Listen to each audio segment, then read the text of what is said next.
Welcome back to Lovely Podcast, the place where stories come to life, emotions run deep, and we celebrate the beauty of connection. I'm your host, Leah, and I couldn't be happier to have you here with me today. In this episode, we're diving into something that touches all of us, family. Today's story, titled Family Meeting, is a heartfelt journey filled with laughter, vulnerability, and those moments that remind us why family is so special, messy, complicated, and beautiful all at once. So, grab a cup of tea, get cozy, and let's explore the kind of story that stays with you long after it's told. This is Lovely Podcast, where every story feels like coming home. Family Meeting. My family had recently engaged me to attend one of those bygone social blights, known as a debutante for the much-harangued daughter, my cousin Emily. For this extravagance, they even invited the estranged black sheep of the family, or in this case, a pink triangle bespeckled one. I should describe myself, I guess. I'm 5 feet 8 inches dark hair with big grey eyes and a nice thin figure.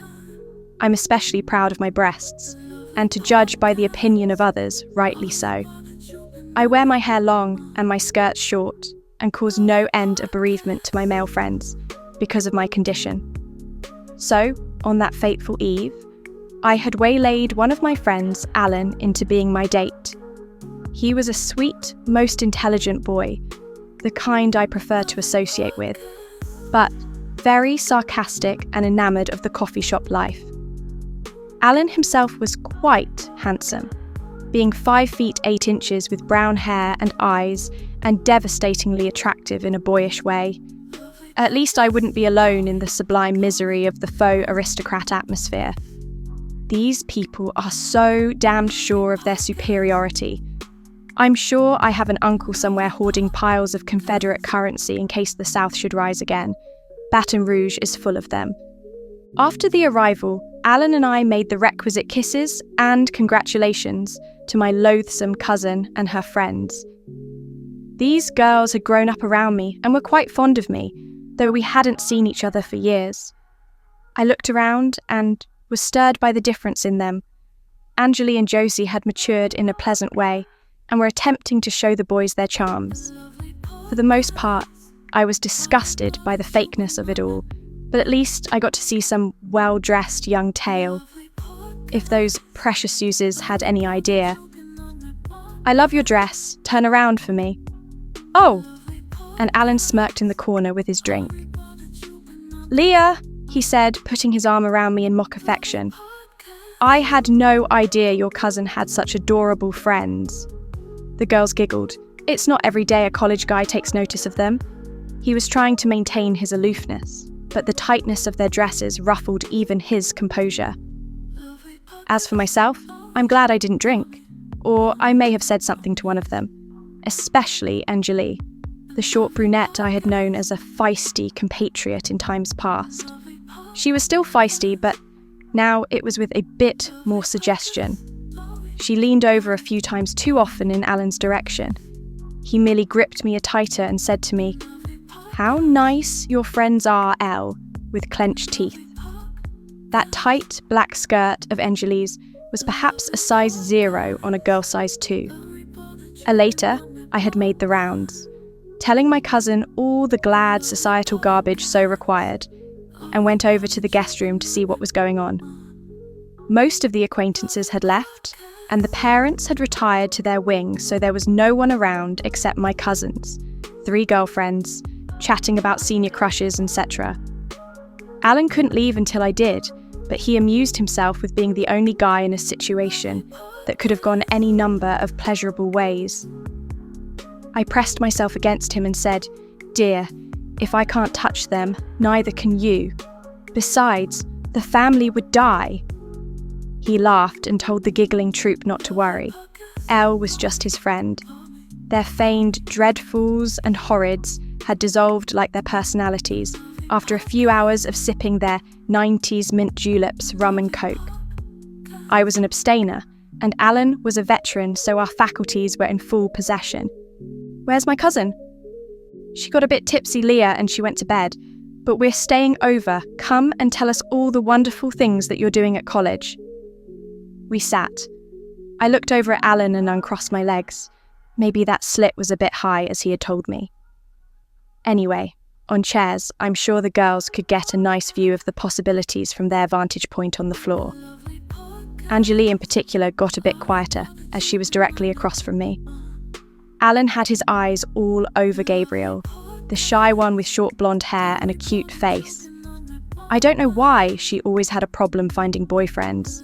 She was short and thin and had that innocent look that so appeals to predators like Alan. I was going to have to watch him. Anjali, on the other hand, just exuded sex, and you could see she was in the mood. Absently fingering the button on the front of her shirt. It was already undone once, and her perky 34Cs could be seen if you were so disposed to look. Josie was the prissy one of the bunch, red-haired and know-it-all, but she didn't know much about this. Alan and I were going to have a bit of fun, Josie included. I copied Anjali and undid a button or two on my white blouse and leaned over.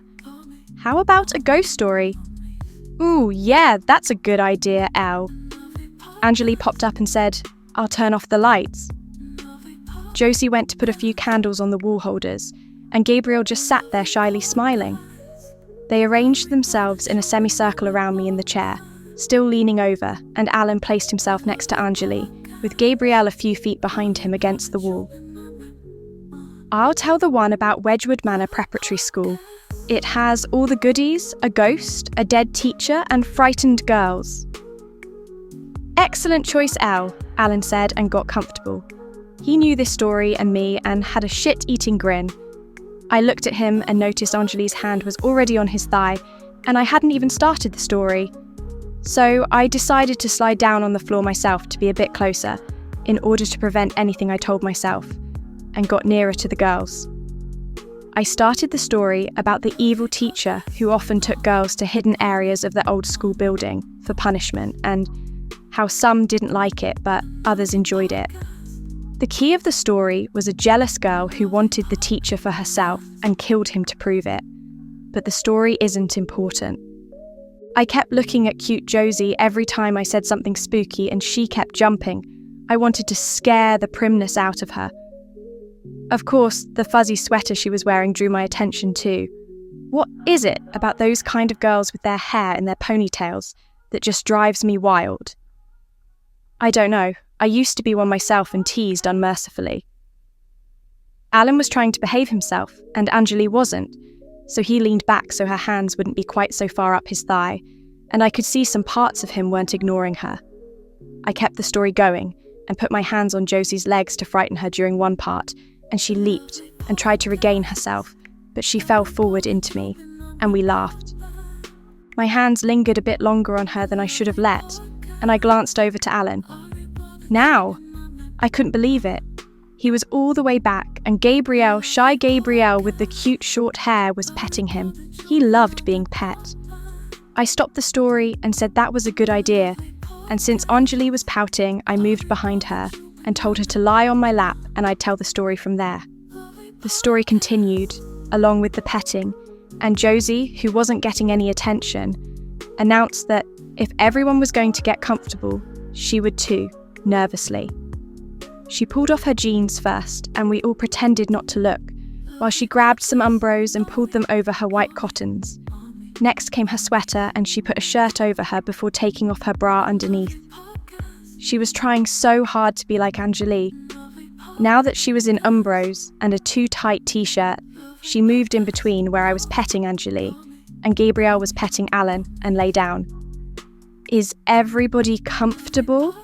Anjali cooed as I ran my hands through her short brown hair, and I almost lost it, but I looked at Alan instead. He was smirking while Josie nestled herself close to him, pressing a bit of her chest into his side. I continued the story. The good parts were coming up. I got to the part where the girl in the story has the teacher in a closet and is running from something. and there was Alan's hand rubbing Josie's thigh, slightly pushing up her umbros while she moved around nervously, and Gabriel kept the petting, only to lean over and whisper something to him. She knew, and I knew that Alan was just teasing Josie because she was such a prude who was trying to pose as being in control and enjoying herself. I winked at Gabriel and took one of my hands off of Anjali's head and started petting Josie's other thigh. She started a bit, then settled down after giving me a strange, pleading look. This stupid girl, if she wanted to tease, she'd better be ready to accept the consequences. Anjali, however, was more upset and took the one petting hand she had left and boldly put it on her neck. I was to rub there, so I did. Anyway, I was getting near the end of the story, and the girls were getting near the end of their drinks. It had only been about 20 minutes, and already my hand was snaking down to Anjali's full breasts. Oh, I was going to do this. My friend with her short brown hair and her 2 big breasts for her size was bad enough. But when she pouted like that and oozed sex, it was too much for me. I leaned over and Alan saw what I was going to do. The bad girl in the ghost story, she bites her teacher to death. I knew, Alan knew.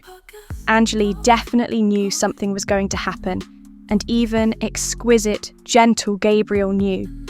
She and Alan had settled quite tightly, his forehead and face pressed to her chest. Her hands had gone beyond just petting him, to almost erotic touching. Their faces were already so close as I leaned in, teasing the moment with Anjali. She bit him. Like this, I said with a playful grin and leaned into her neck, mimicking a dramatic movie scene. Anjali laughed nervously, and her back arched slightly as if caught up in the moment. Without thinking, my hand brushed against her shoulder and then slid lower, landing just above her heart. Her reaction was electric, both surprised and amused, and I couldn't help but feel the intensity of the moment. I kept the playful energy alive, moving my fingers to fix her slightly ruffled shirt, but the laughter between us made everything feel so natural. Then, unexpectedly, Anjali turned her face toward me, and for a fleeting second, our eyes locked. Her smile widened, and she gave me a quick, mischievous kiss on the cheek, her confidence catching me completely off guard. From the other side of the room, we heard someone giggling, whispering, oh my God," repeatedly. It was contagious. Anjali and I burst out laughing. She leaned back, her cheeks glowing red, and we both fell into a fit of giggles, the moment now etched in memory as something hilariously unexpected and light-hearted. I think we just scared poor Josie to death. I'm too scared to look. I'd die laughing. Now, I couldn't get over the fact that my young friend was saying this, whilst on top of me. Babe, I'll look. And I did. Oh my God. Okay, I wasn't surprised that Alan and Gabriel were kissing with a passion, not even that he had his hand up her shirt and was cupping her oh so nice chest. I involuntarily squeezed the tit that happened to be in my hand when I saw that. But there was Josie, pushed up completely against the wall, with her legs sprawled out, next to the pervert and his accomplice. His other hand, it was completely under the umbros. Oh my God, Anjali. Turn around slowly and don't say anything. Josie was sweating a bit, with her hands flat on the ground, and her face flushed with her eyes closed. She kept alternating the oh my gods with the occasional please, don't stop, please. But what really shocked me was that Gabriel's hand was working on Josie too. Whoa! Josie let out a sudden gasp, her excitement catching everyone's attention as she laughed and clapped her hands together. Anjali and I exchanged amused looks, enjoying the fun, spontaneous energy in the room. Josie, who was usually the shyest among us, was clearly having the time of her life, completely letting go of her usual reserved demeanour. The playful atmosphere was contagious. I couldn't help but nudge Anjali and whisper, "This is wild, right?" She nodded, her cheeks flushed from laughing so much. We were all swept up in the moment, letting our guards down. I leaned into Anjali, teasing her with a dramatic nibble on her shoulder, which made her laugh even harder. Soon, the energy in the room felt electric. Anjali and I, caught in the fun of it all, started tossing our jackets and outer layers aside as the music got louder and the laughter more unrestrained. She had this infectious confidence, and her joy was contagious. I couldn't help but marvel at how free and fun the moment felt. The evening had taken a surprising turn, filled with laughter, playful banter, and a closeness none of us had anticipated. Anjali and I found ourselves sharing quiet moments amidst the lively energy of the room. Her sense of humour and effortless charm made everything feel natural, and before I knew it, we were laughing and leaning into each other, caught in the warmth of the moment. Meanwhile, Alan, Gabby and Josie were off in their little corner, giggling and teasing each other. It was like watching a group of kids rediscovering the joy of just being carefree. Josie, known for her reserved nature, had completely let loose, joining in the fun and making everyone laugh with her antics before eventually dozing off from sheer exhaustion. Anjali and I stayed close, sharing quiet conversation and a few stolen moments of connection, while the others continued to laugh and joke around. It was one of those rare nights where time seemed to stand still, and the bonds between friends grew stronger without anyone even trying. I whispered to Anjali that I knew what she wanted and stroked her shorts in the right place, the middle, and told her that Gabriel needed a kiss. She smiled and looked over at Gabby, who was staring at the resting Alan. She seemed to be really intent on him, but that was all right. She had one hand rubbing him back to life, and her other touching herself without the slightest hint of self-consciousness. She needed to get off badly. Anjali crawled over to their corner and pushed her hand away from herself, while she gave a wide-eyed look in response. Gabrielle had a moo on her lips as her hand was placed next to her, but she didn't stop Anjali. The angel smoothed her hair and proceeded to kiss her passionately, and pulled her shorts down to her ankles while doing so. The energy in the room had shifted. There was a mix of curiosity, playfulness, and excitement in the air. Anjali and Gabriel had found themselves caught in a moment that none of us could ignore. They were on the floor, laughing and teasing each other, their connection impossible to miss. Anjali's confidence shone through as she playfully leaned into Gabrielle, the two of them completely lost in their own little world. Gabrielle seemed to embrace the moment, her laughter mingling with Anjali's as they shared playful touches and whispers. The atmosphere was electric, and it was hard not to feel drawn to the scene. Anjali, with her bold energy, exuded a magnetic charm that Gabriel couldn't seem to resist. The way they interacted was mesmerizing, a blend of carefree fun and unspoken closeness. It was one of those moments where time seemed to pause, and everyone could feel the unspoken bond growing between them. The room buzzed with energy, laughter, and curiosity as we all settled into the unexpected adventure of the evening. Anjali and Gabriel had a magnetic connection, one that none of us could ignore.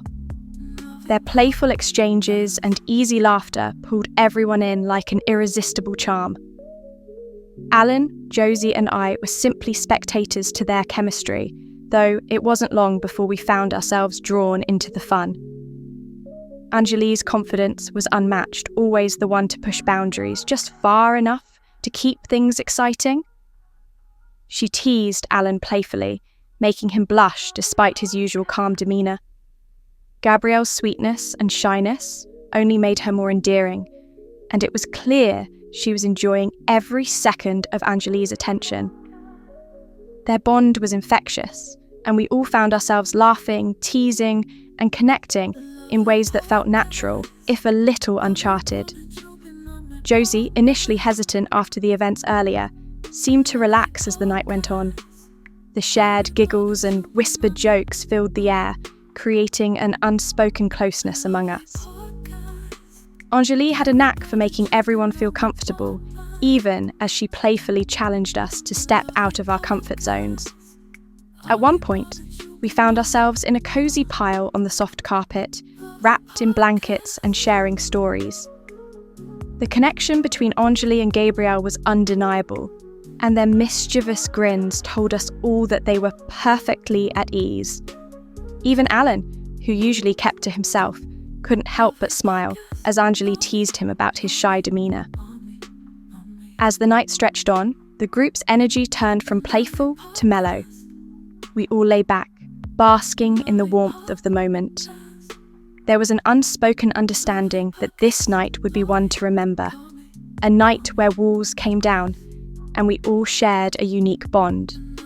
By the end of it, we were all comfortably nestled together under a large blanket, feeling the kind of closeness that comes only from letting go and simply enjoying each other's company. Josie, utterly spent from the laughter and excitement, had dozed off beside us, her face peaceful in the dim light. Alan, ever the thoughtful one, had made sure everyone was comfortable, his quiet kindness shining through. As sleep began to take over, I couldn't help but smile at the unexpected turn of the evening. It wasn't your typical night, but it was one filled with laughter, connection, and memories that would stay with us forever. We drifted off as a group, knowing that the bonds we had formed would remain long after the night was over. Well, in the morning, we had to convince her everything was fine. It was better than fine, and when Alan and I were leaving, Emily came down to see us off. "I hope you all had a good time. Sorry I couldn't stay up with you guys, Elle.